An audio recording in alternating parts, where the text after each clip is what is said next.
Bolalar, sizlarga savollar. Gaplashib yurgan qizlaring sizlarga xiyonat qilmasligini xohlaysizlar.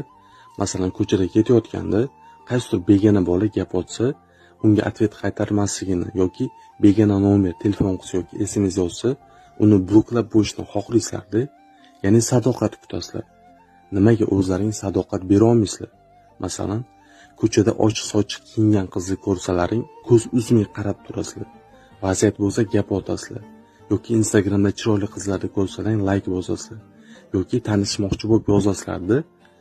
Aytishingiz mumkin, u qizlar bilan shunchaki vaqt o'tkazish uchun gaplashaman deb.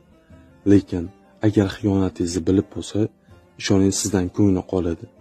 Oldingidek sizga ishonmaydi va vaqt o'tkazish uchun gaplashayotgan qizlaringizni deb jiddiy niyatda gaplashayotgan qizdan ayrilib qolasiz.